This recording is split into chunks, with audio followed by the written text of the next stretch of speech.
Buenas, ¿cómo andan? Buenas a todos, ¿cómo andan? Bienvenidos a un nuevo capítulo de Nadie Validó Esto, capítulo número 9, Aus, ¿qué te parece? Vemos, próximo ya llegamos a los dos dígitos. Llegamos a los dos dígitos, ahí bueno, ya estamos también pensando en algunos invitados, sí, con Aus queríamos en realidad tener un poquito una base, estar un poquito más cancheros y a partir de ahora yo creo que es un buen momento para empezar a traer gente o conocidos que también le pueden sumar un poquito al podcast, ¿no? Bueno, Bueno, sabemos que traemos, no sí, tuvimos tanta continuidad en estos, creo que mes o 2 meses, pero ya estamos de vuelta instalados. Los dos estamos de tuvimos que dar vuelta. cosas, así que ya. Diferencias en el medio y bueno, distintas cosas, pero bueno, las ganas siempre están y bueno, nos trae un capítulo un poco medio de emergencia, que también era la idea de este podcast, que es hablar de cosas que van pasando en el ecosistema y bueno, y contarles cómo lo entendemos nosotros, para que también, bueno, sepan las cosas que pueden pasar, como lo que sería ahora el hack que tuvo Keltao, ¿no? Así es, hoy venimos con eso, a contar un poco, o sea, qué es DAO, qué pasó, los distintos puntos de vista y bueno. Creo que va a estar ocupado porque hay bastante controversia en este hack. O sea, Sí, pasaron sí, sí, y muchas cosas, aparte... ¿no? Ah, bueno, hackearon un protocolo y listo. O sea, Exacto, como que exacto, exacto, exacto. Aparte ya veníamos hablando un poquito de lo que eran los breaches del último episodio y bueno, y esto más o menos, no sé si nos dio la razón, pero bueno, pasó algo de lo que nosotros dijimos, che, puede llegar a pasar o acá está el riesgo principal que estamos viendo en DeFi. Así que, bueno, si te parece, Agus, arrancamos. Se han robado 178 millones de dólares y bueno, nada, queremos saber qué pasó. perfecto, sí, obvio. Arranquemos por el principio, introduciendo un poco qué es DAO. DAO es medio como un producto de kernel DAO. Eh, que lo que básicamente ellos quieren hacer en kernel DAO es como restaking, infraestructura de restaking y tienen un par de cosas. Por ejemplo, tienen restaking en BNB y restaking en ETH. Y justamente restaking en ETH es Kelp DAO. Así que si vemos acá, es básicamente tienen liquid restaking, que es, ya creo que hablamos varias veces de estas cosas y demás, pero bueno, vos tenés staking y después restaking, que también es con Eigenlayer, entonces tenés un poquito más de ganancias. eh, mm, Que entonces, bueno, habíamos hablado de lo que era que staking, básicamente vos bloqueas tus fondos, ¿sí? Para poder validar una red, ¿no? Como se hace en Ethereum, que uno, bueno, stakea su ETH y está validando la red. Pero surge un concepto nuevo que es el de restaking, en el que vos, esa seguridad que le estás asociando a lo que sería la red de Ethereum, podés utilizarla para también hacer otras cosas, ¿no? Y poder también asegurar u otras redes u otros protocolos. Es como que le das un uso adicional a lo que es el ETH que vos tenías stakeado. Algo así sería, ¿no? sí, más que nada en realidad como que los validadores le dan como un uso más a los validadores y vos Ujú. cuando haces el restaking es como que le estás dando ETH a esos validadores no, es como lo mismo que staking, vos, o sea, cuando pones en uno de estos protocolos, pones ETH, te dan un LST, digamos como Lido, como STETH o qué sé yo, que representa un 1 a 1, en teoría, representa un 1 a 1 con el ETH que está stakeado y que tienen los validadores y las rewards van parte para vos y parte para la gente que corre esos validadores. Perfecto, Pues, perfecto, perfecto. funciona Entonces como...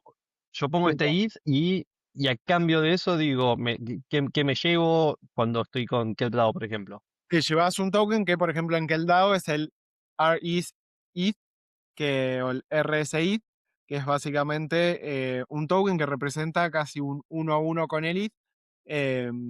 Acá vemos un RETH, es un 1.0716, es el exchange rate que te dan. Pero bueno, básicamente es eso, ellos usan ese ETH que vos le diste para stakear y vos podés usar ese RETH, RSETH para usarlo en DeFi, para usarlo en otras cosas.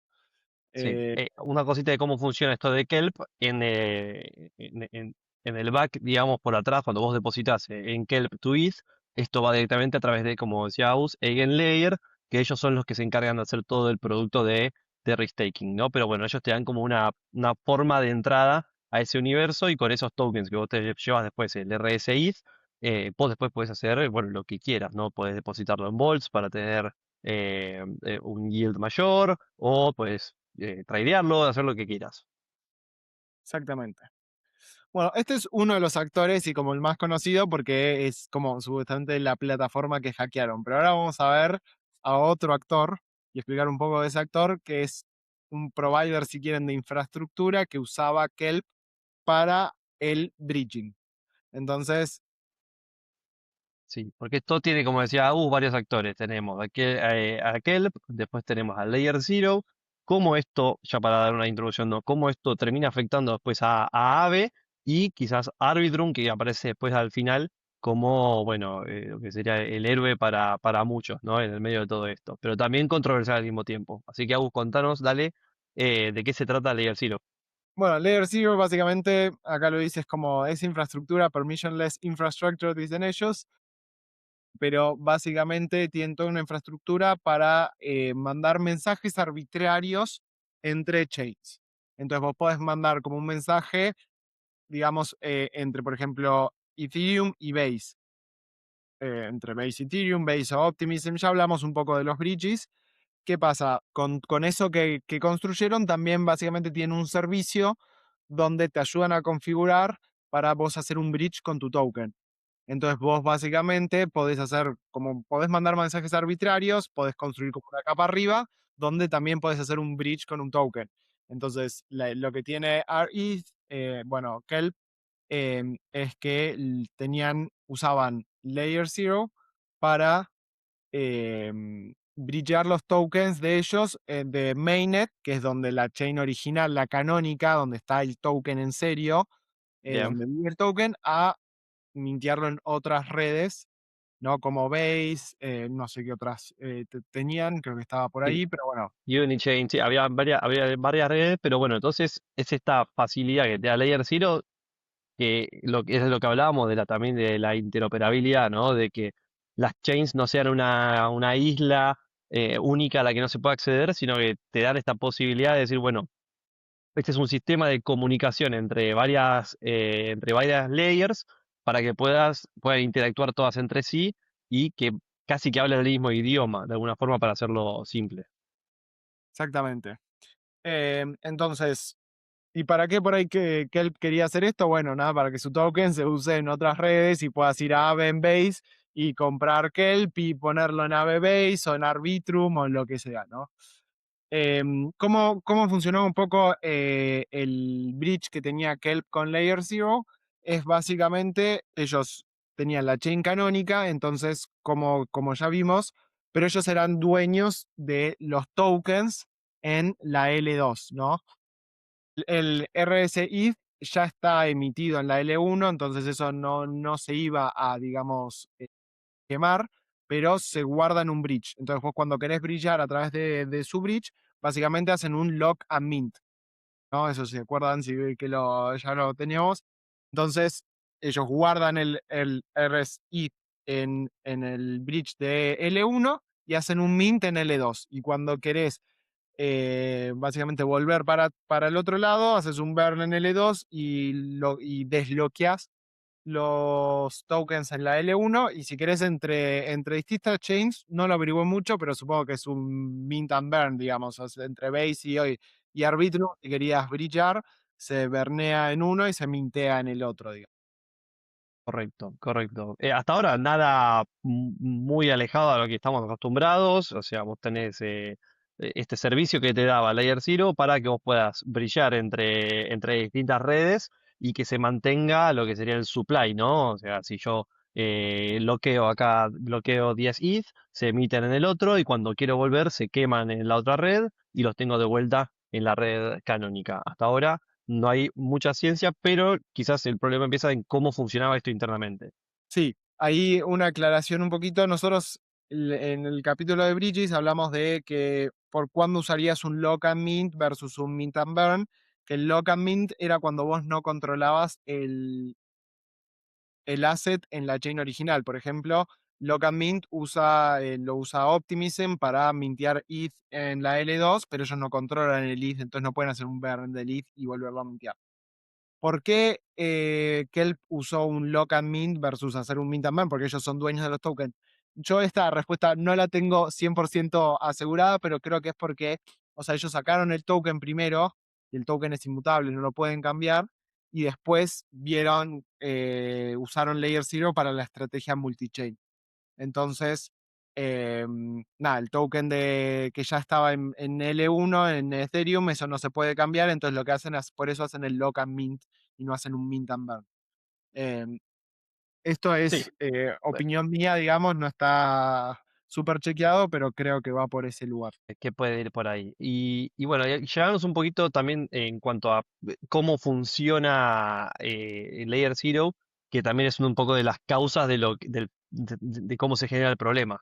Bueno, Zero básicamente son un set de smart contracts y unas configuraciones que justamente lo que hace Layer Zero es un poco lo que dice la GAN Modular Security Owned by the Application, que es básicamente donde la aplicación decide cómo configurar ese bridge. Comenta acá dice, los developers pueden elegir entre varias DVNs, que es Decentralized Verifier Network, que es básicamente redes de verificación de cosas, que justamente la idea de elegir entre varias DVNs es que cada DVN puede tener su propia configuración. Por ejemplo, una puede ser un set de validadores, como dijimos, que firman, otro podría ser, no sé, con Zero Knowledge o con alguna otra. La idea es tener varias con distintas tecnologías para que justamente no tener, entonces vos podés tener, nada, eso, como distintas configuraciones y ellos creo que lo llaman NMR, a ver si lo encuentro por acá. Es esto. Vamos a buscar acá la configuración de las DBNs, que es básicamente vos podés tener esto, X of E of N, que es, vos podés decir, bueno, yo quiero tener, esto sería, yo quiero tener 6 DBNs, de las cuales necesito 4 para aceptar algo como verdadero, pero de las primeras dos sí o sí tienen que estar, ¿no? Entonces es como una configuración medio rara. ¿Por qué? Ahora, entonces, ¿qué son las DBNs? Bueno, las DBNs justamente son las que verifican que lo que pasó en una chain y lo llevan a la otra. Entonces, si yo quiero, por ejemplo, migrar los tokens de Kelp, lo que hace es, bueno, por ejemplo, imagínate que los Bernias en Base, ellos lo que hacen las DBNs es verifican eso y todas ponen mensajes de qué tipo esto está bien. Entonces ahí después se te desbloquean en la chain, no sé, mainnet, Sí, por ejemplo. perfecto. Esto, o sea, porque esto tenemos dos personajes dentro de lo que es este sistema, ¿no? Tenemos los DBNs, que son los que básicamente chequean los mensajes, validan entre ellos y dan un mensaje final a los que ejecutan. Y después están los que ejecutan, que simplemente ejecutan las acciones, o mandan las transacciones, o verdean los tokens, hacen lo que básicamente el DBN les diga. Entonces, y te podemos ver entonces que tenemos distintos tipos de configuraciones de estos DBNs que quizás dan un poco más de seguridad que otros, ¿no? Dependiendo de cómo los vayas configurando vos. Esto es importante que lo estamos explicando porque nos va a ayudar a entender dónde estuvo la falla o el error que, bueno, llevó al hackeo final, ¿no? O la vulnerabilidad. Exactamente.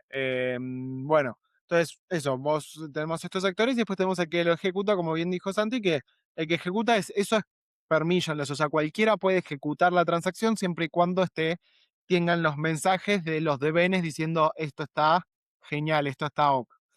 Entonces, bueno, nada, entonces la idea de Layer 0 tienen toda esta infraestructura, tienen los DBNs, tienen como los smart contracts, todo el know-how, las librerías, todo para funcionarlo.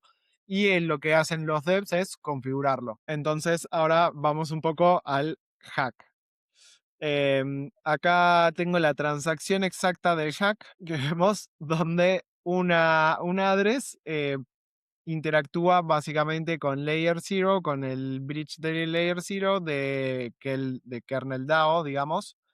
Em, y ahí básicamente le dice, bueno, Ahora vamos a ver cómo, pero terminando el exploiter recibió 116.500 eh, RSI, que bueno, equivalen a toda esta plata hoy en día, ¿no? Sí, sí, sí, fueron 277 millones de dólares que nada, se sacaron de Kelp y que fueron robados por este grupo. Entonces, bueno, si querés podemos ir a la cronología de de cómo fue pasando esto, ¿no? Dale. Igual, O si querés, una dale. cosita que quiero que algo que me impresiona mucho de esta transacción es que generalmente cuando hay un ataque tipo en DeFi donde tipo hay swaps como que quieren hacer, por ejemplo, un sandwich attack o cosas así y que usan fondos de otro lugar para poner, como que mueven muchas cosas, salen, vos ves las transacciones y por ahí pagan un fee bastante caro de la transacción, ¿no? Porque quieren que se la incluya, qué sé yo, Sí, no quieren que nadie se las robe, entonces como un problema que mirá, tenés razón, fueron 46 centavos. el Eh, fin de la transacción, porque no había competencia, porque ahora vamos a ver, pero modificó el mensaje que decía que le tenían que evitar a él. Vos generalmente si haces por ahí algo en DeFi donde es permissionless y qué sé yo, vos tenés competencia, cualquiera te puede ranear esa transacción. Entonces vos pagas un fee caro a un builder para que te la incluyan con ciertos tipo nada, parámetros y demás. Acá, como vamos a ver por qué lograron como construir un mensaje y engañar a la red de Layer Zero. La transacción decía tipo, transfieren a mí, nadie te la puede frontrañar, nadie te puede hacer nada. exacto. Nada, pagó un fee 46 centavos de dólar y se llevó 300 millones de dólares. Correcto, correcto, correcto. No, muy loco y es verdad, es una buena observación, Agus, esa. Bueno, arrancamos si querés por los hechos. Esto fue el 18 de abril, donde se descubre, 18 de abril, ¿está bien la fecha que estoy dando o Sí, fue antes? la estoy viendo acá, 17 de abril. 18 de abril, perfecto.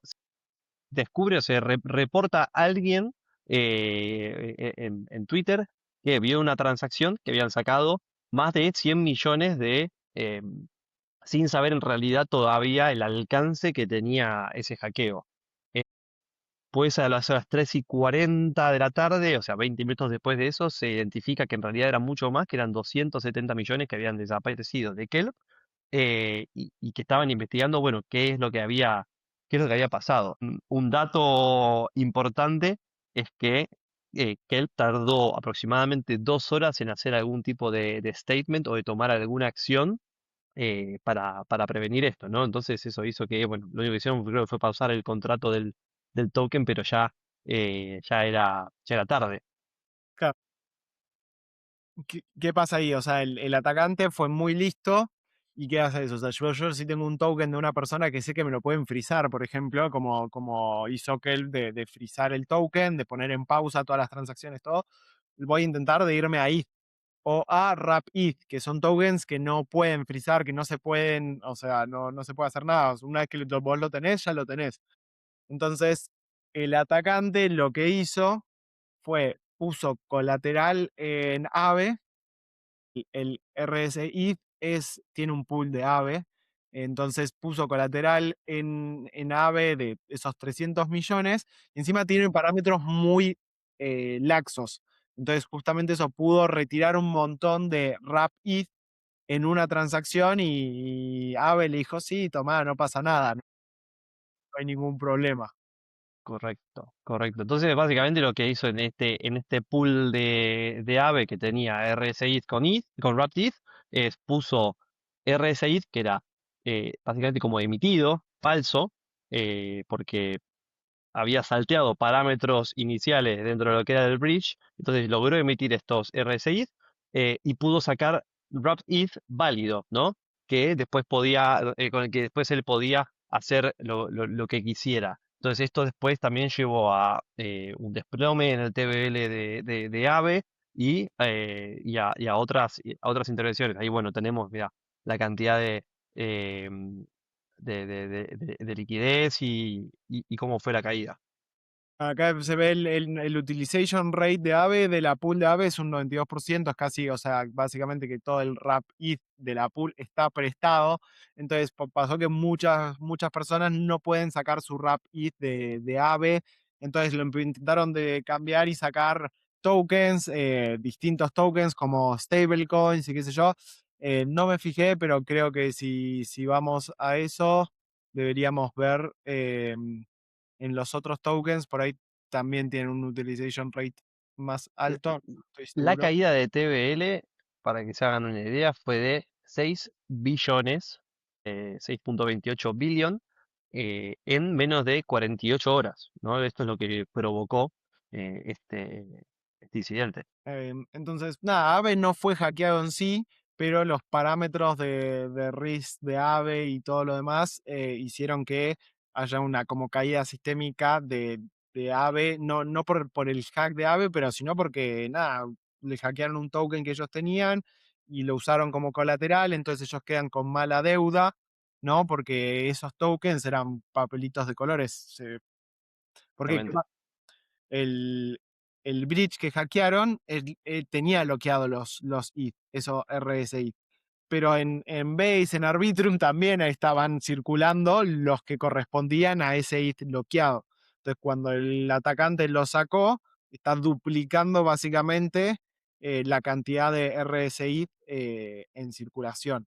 Creo que en el momento ahí habíamos visto en REC, decía que es más o menos el 18, el 20% del supply de RSI. Entonces, o sea, hay un 20% que de la nada se mintea y no es que de la nada se mintea, pero se duplica porque está en circulación, algo que supuestamente no estaba. Entonces es un problema para AVE y de vuelta tiene que salir a pagar esa deuda y genera todo un lío en el ecosistema. Bien, bien, clarísimo, Agus. Si te parece, nos podemos meter quizás, o decime vos, en cómo fue técnicamente el hackeo, ¿no? Digamos, o sea, cómo funciona este bridge, dónde lograron meterse estos hackers, cuál fue la vulnerabilidad que identificaron desde el lado de Layer Zero, cómo pudieron explotarla y qué fue lo que causó esta emisión de BRCI, ¿no? Perfecto, sí. Acá vemos, a ver, no dice qué día, pero creo que o al otro día o a las horas o a los 2 días, algo así, Layer Zero saca un comunicado, básicamente un post-mortem, diciendo qué fue lo que pasó mal.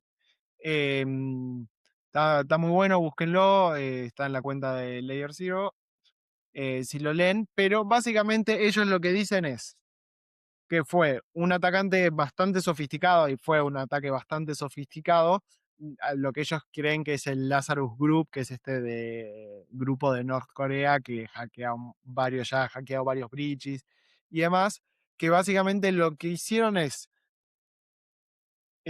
como que atacaron unos RPCs del DBN de Layer Zero Labs. ¿Qué pasa? Layer Zero Labs, o sea, Layer Zero corre un DBN, que lo llaman Layer Zero Labs DBN. Otros actores podrían correr otro, y es más, creo que Nethermind, por ejemplo, corre otro DBN, hay como podrían usar otras tecnologías y demás, pero bueno, Layer Zero Lab tiene su propio Distributed Validator Network, eh, y entonces ellos básicamente también usan sus propios RPCs. Usan RPCs de afuera, pero también usan RPCs internos. El atacante hackeó los RPCs internos del Layer Zero. ¿Sí? El RPC básicamente es un... A ver, Santi, ¿querés explicarnos qué es un RPC Sí, rápido? o sea, eso es, RPC significa Remote Procedural Call, que básicamente es un sistema que se utiliza para comunicarse con la blockchain, ¿no? Vos si quieres hablar con la blockchain, sí o sí tenés que pasar por este software que te permite comunicarte con la blockchain y enviar información para que se puedan emitir las transacciones o lo que vos quieras hacer. En este caso, tenían RPCs internos que estaban eh, básicamente potenciando, dándole, haciendo que funcionen ese DBN que se encarga de la comunicación o el tráfico de información, ¿no? Que también tenían fallbacks externos, obviamente, ellos corrían sus propios nodos y en los nodos corren este software de RPC que podés comunicarte. Entonces, básicamente para preguntarle, por ejemplo, los DBNs, acuérdense que firman mensajes de esto pasó en esta chain y entonces le dejamos esto. Entonces, para básicamente decir, por ejemplo, che, alguien vernió cosas en Base y lo quiere mintear a Ethereum, bueno, ellos tienen que preguntarle a estos nodos que ellos tienen, a estos RPCs, para saber si de verdad pasó. Entonces, lo que entiendo es, y lo que ellos dijeron es, del atacante de alguna manera, no importa mucho cómo, logró modificar estos nodos internos de ellos, para que se instalen una versión de, creo que es Go Ethereum, a ver si, no, bueno, no me lo busca, pero Es es el adaptador, o sea, instalaron como una versión del adaptador OFT, creo que sería exactamente lo que ellos dicen. Eh, pero bueno, básicamente lo que hacen es, identifican que hay un único DBN, que era el que estaba eh, chequeando los mensajes, y logran obtener la firma de ese DBN. Entonces, de alguna forma pueden indicarle a la red o a esos RPCs lo que ellos quieran. O sea, le pueden decir la verdad que ellos quieran porque eh, lo que decíamos, como estos ejecutados, los que ejecutan las transacciones o todo lo que se les manda, no chequean, sino que simplemente ejecutan. Entonces empezaron a pasar una mentira que luego fue ejecutada. claro, supuestamente los DBNs también usan consenso con otros RPCs, o sea, tienen, porque vos básicamente, todos deberían tener la misma verdad, ¿no? Porque está en la chain, entonces vos podés preguntarle a varios. Pero ¿qué pasó? El grupo cuando hizo este ataque, lo que ves es, hizo un DDoS a los RPCs, básicamente Denial of Service Attack. Lo que hacen es mandarle muchas requests para que esos RPCs no puedan responderle al software de las DBN, de los distintos actores del DBN, corriendo cuando le preguntaron. Entonces, solo tenían la información de los nodos de los RPCs que estaban comprometidos. Ahí una cosa que por ahí se le puede criticar a Layer Zero es que tipo no deberían entonces firmarlo. Si no tienen, si vos decís, bueno, quiero un consenso de 5 nodos y de la nada 3 están caídos, y bueno, no, o sea, y solo tenés respuesta de 2, no uses esa respuesta, no lo firmes.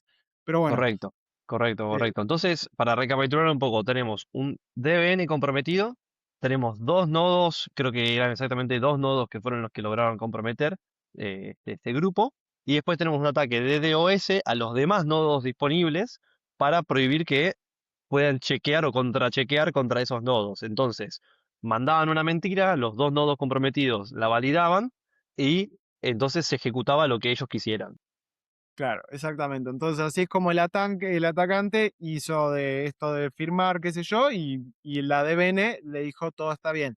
Pero ahora, si nos acordamos, vos podés eh, configurar varias DBNs, ¿no? Justamente para que esto no pase. Y acá es donde Layer Zero le echa la culpa a Kelp, diciendo que obviamente ellos habían configurado solo un DBN de ellos, o sea, el de Labs, de Layer Zero Labs, entonces tenían un uno de uno, básicamente. Si este DBN mentía, mentía.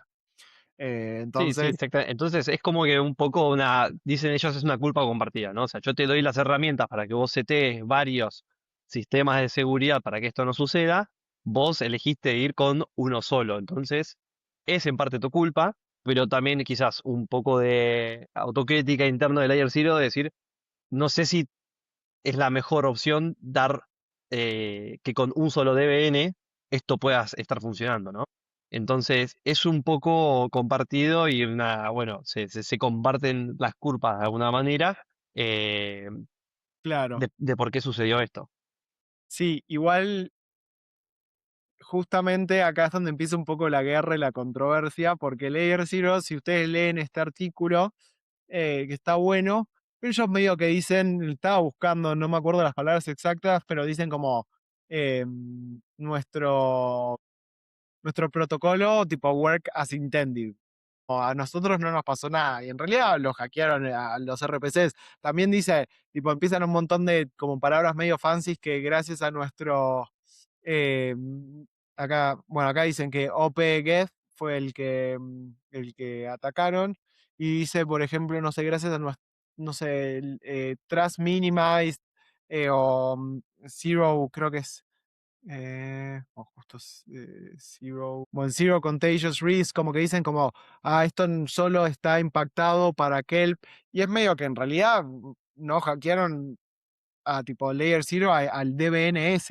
Entonces podrían haberse usado por ahí para otros, para atacar a otros protocolos, como que hubo mucha, o sea, esto intenta como de salir y cubrirse un poco, más que un post-mortem y un mea culpa, es tipo, bueno, todo esto funcionó más o menos acá, tipo, fue mala suerte y funcionó medio como esperaban, pero la culpa la tienen ellos porque hicieron una configuración de uno. Totalmente, totalmente. Y bueno, y también tenés gente que les dice como, bueno, esto fue, eh, ellos dicen esto fue un RPC poisoning, ¿no? O sea, como que me inyectaron algo dentro de mis RPC, pero hay gente, de por otro lado tenés gente que te dice, no, mirá, esto es más complejo que esto, ¿no? Porque accedieron a tu lista de RPCs, pudieron comprometer dos RPCs, de los cuales depende ese único DBN. Después obtuvieron la firma de ese DBN para poder ejecutar nada, este mensaje.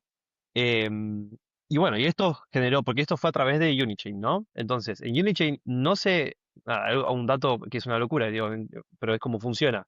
No se firmó ningún mensaje, no hubo ninguna transacción, no cambió el total supply en Unichain, pero Ethereum lo recibió como que sí había pasado, ¿no? Y entonces liberó los fondos que estaban en este pool de la gente y los mandó directamente a las addresses del hacker, ¿no? Que no sé si vos tenés la información exacta de cómo es más o menos que, pero está involucrado, bueno, lo que sería Tornado Cash, ¿no?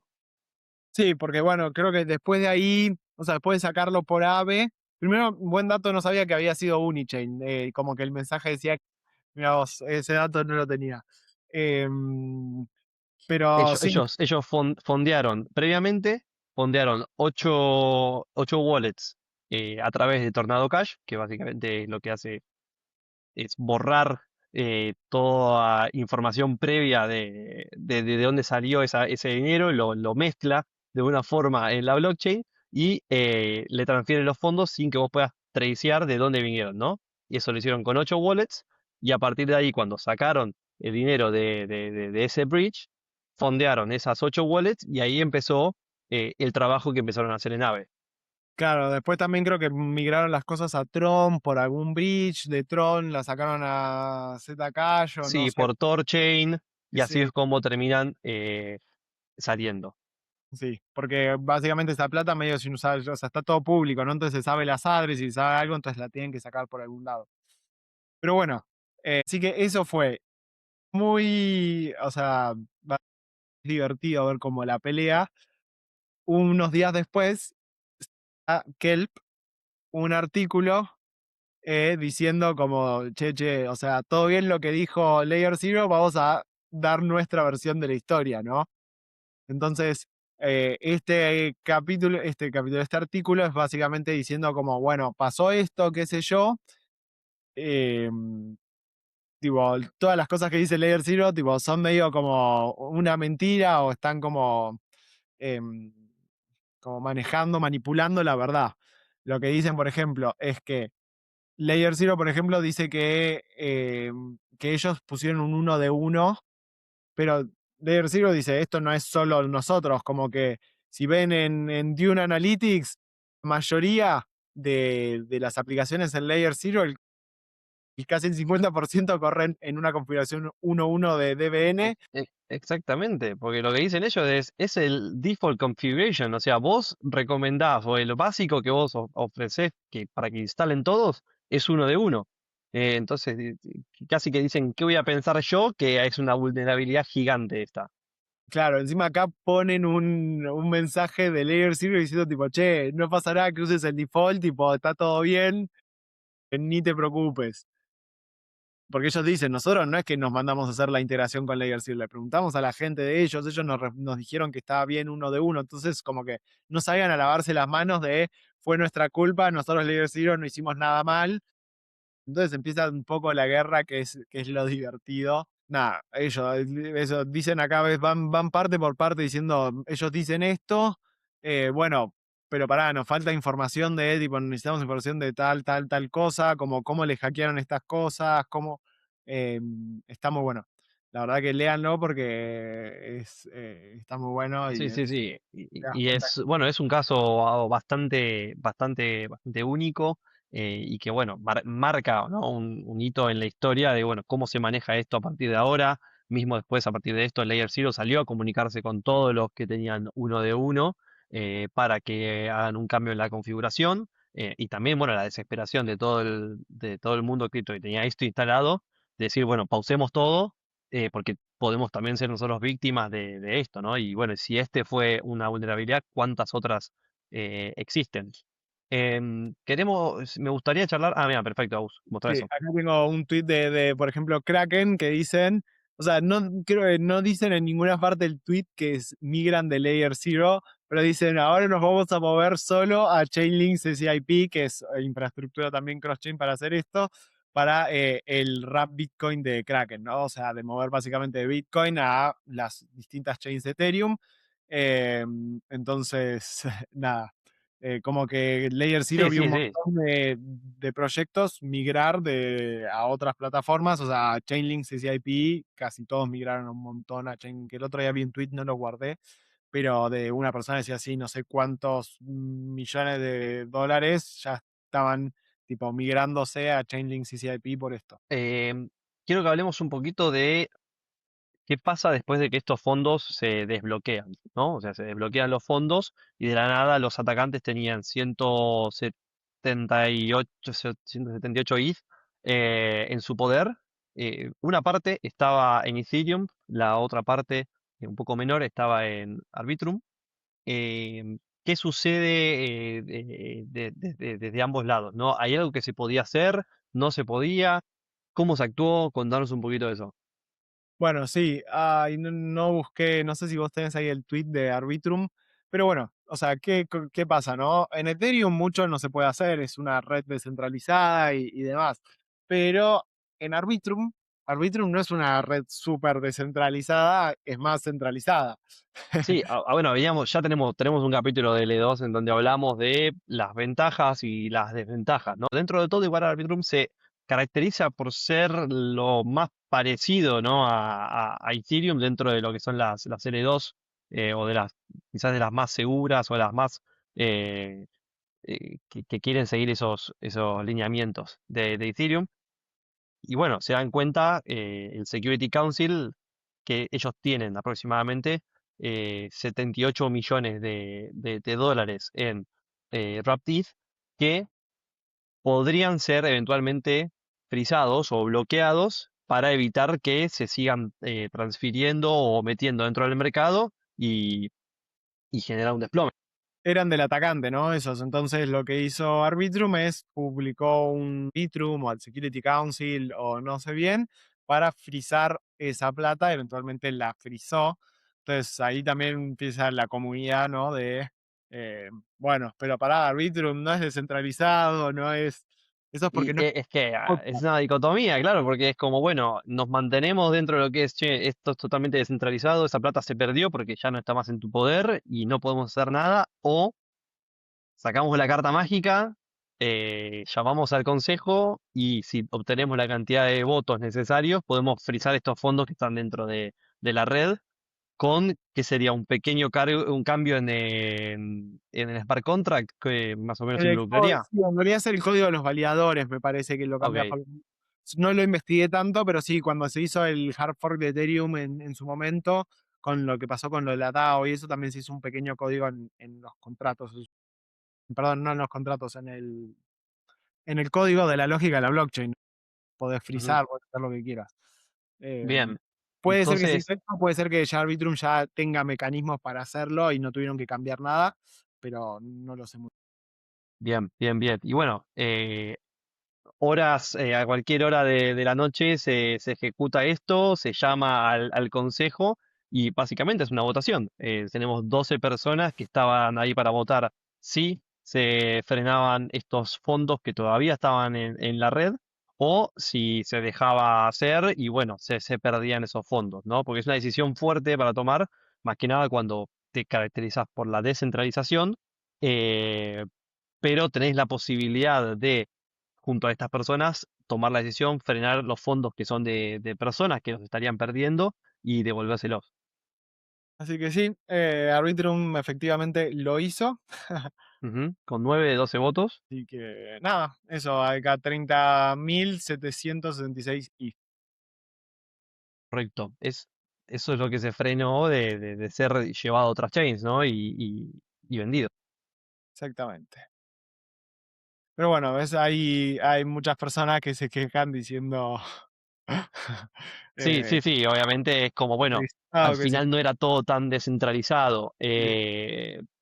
Mirá, bueno, no sé cuál será tu opinión. De mi No, lado, yo creo que, bueno, esto, digo, creamos un sistema para también ser, ser útil para la gente, ¿no? Y en casos en los que es evidente que hubo malicia y que básicamente se quiso explotar una vulnerabilidad, y más con la cantidad de ataques que estamos viviendo en el mundo cripto, yo por mi lado estoy a favor de que esto haya pasado como una excepción, ¿no? No sé de tu lado, puedes oponerte, ¿eh?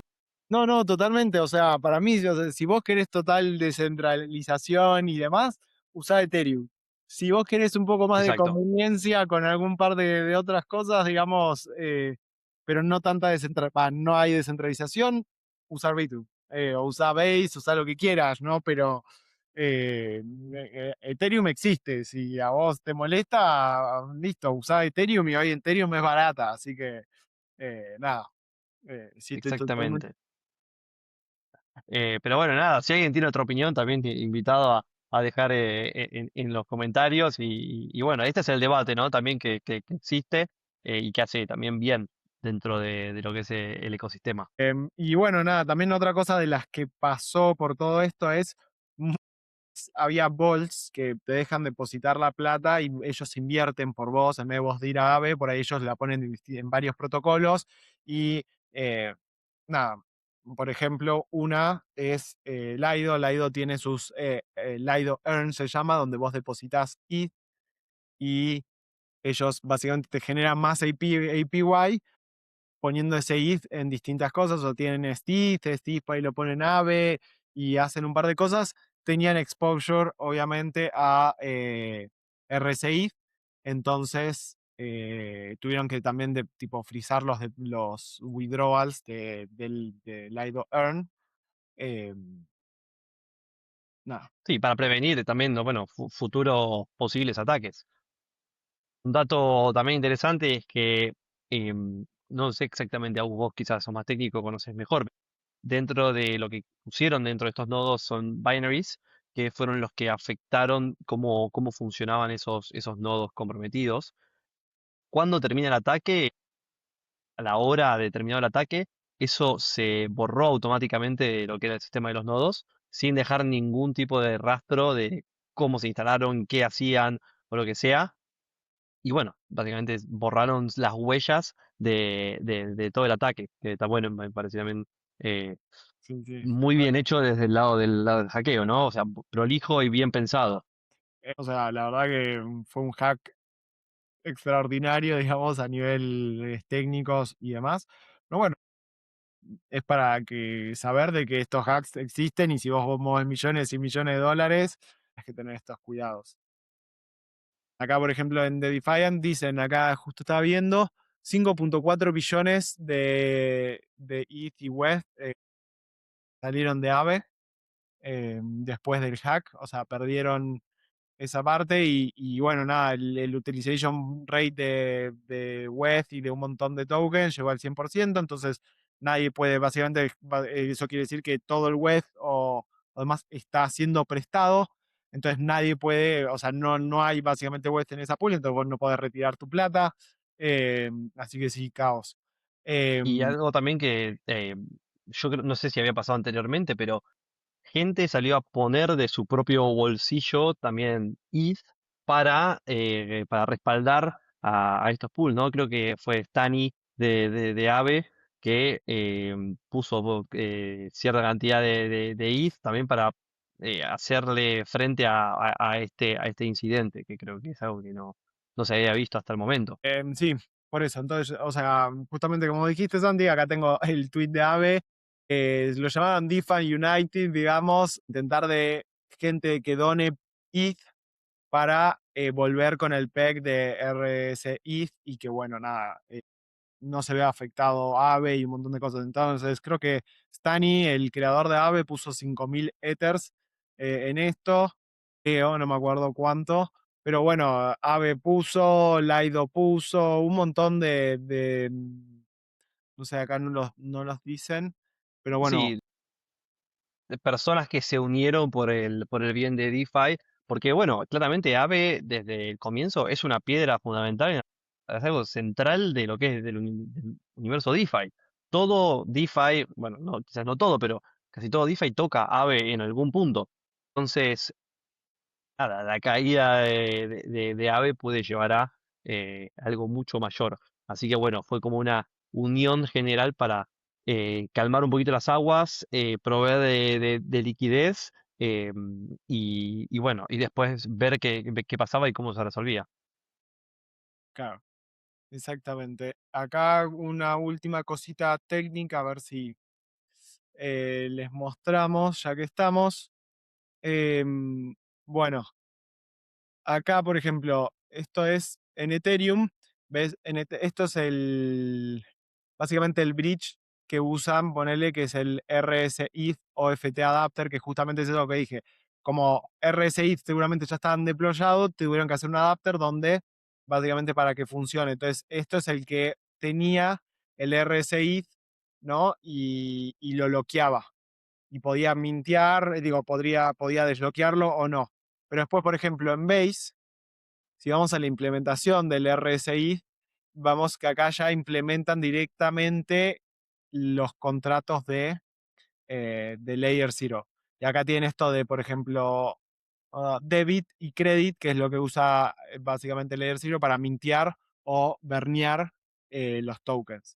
Pero Claro. si vos Eh, vas sí, al El RS. OFT, para que sepan, es el Omnichain Fungible Token, que le llaman ellos, que es como el sistema este de bridge que permite que, bueno, pueda existir este token en muchas chains fácilmente y lleva la cuenta de, bueno, esto se deposita, entonces se emite en esta chain, ¿no? Hace ese mecanismo. Claro, si vamos acá, por ejemplo, ahora la implementación de RSI, ves que no vemos nada de básicamente del OFT, porque justamente no tenía nada. Por eso tenían que usar el bridge y el lock and mint. Nada, una curiosidad para la gente un poco más técnica, si quieren, que nada, eso. Sí, sí, sí, súper, súper, súper interesante.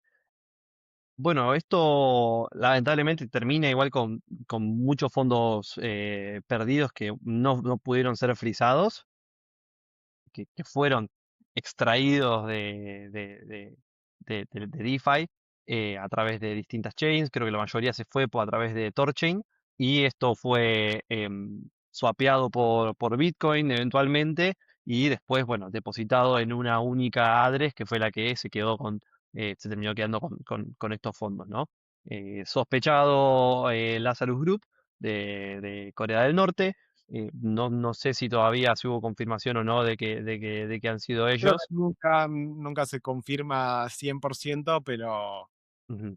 Pero bueno, esto es lo que nos deja este último hack dentro del ecosistema cripto. No sé si querés sumar algo más, Agus, algún otro dato, pero creo que estuvo bastante bueno, ¿no? O sea, tuvimos que ir por todos los personajes dentro de esto, sí, también es divertido, o sea, no sé divertido porque la verdad es una desgracia que haya pasado, pero bueno, obviamente.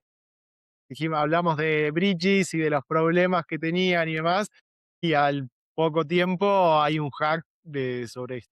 Sí, sí, sí, sí, sí. Obviamente es como divertido desde el lado del forensics, ¿no? De analizar, bueno, qué pasó, cómo fue, y de entender que, wow, era la vulnerabilidad esta a la que quizás nadie estaba prestando atención y, y por la que lograron sacar tanto dinero y todo lo que desencadenó después, ¿no? Y así que nada, me parece que estuvo muy bueno el capítulo. Aprendimos de Kelp, charlamos también de risk taking, de Layer Zero. que bueno, tendrá que ver a partir de ahora cuáles son sus protocolos de seguridad y bueno, y cómo son las implementaciones por default, ¿no? Que empieza a sugerir. Sí, podríamos, o sea, y me llevo dos cosas de este capítulo también, hacer por ahí en un futuro, podemos hacer un deep dive en Chainlink CCIP, a ver cómo funciona, y que me divierte, y de Tornado Cash también, ya que hablamos un poquito, explicar un poco los mixers y demás, estaría bueno. Sí. Comenten ahí en Spotify o en donde sea, en YouTube, si quieren escuchar algún tema o algo en particular, o si Bien, les interesa lo de Tornado Cash y demás, así hacemos alguno de esos. me encantó, me encantó. Bueno, Abu, gracias por preparar este capítulo que la verdad que me parece estuvo bueno, es interesante y es algo fresco quizás que está bueno analizar. eh, y espero que también a la gente le haya gustado. Así es. Pero bueno, nada, esperemos tener un poco más de regularidad con los capítulos. Sí, señor. Vamos a intentarlo. Bueno, gracias si te quedaste hasta ahora por haber escuchado este noveno capítulo de Nadie Validó Esto. Y nos vemos la semana que viene. Chao, chao. Chau.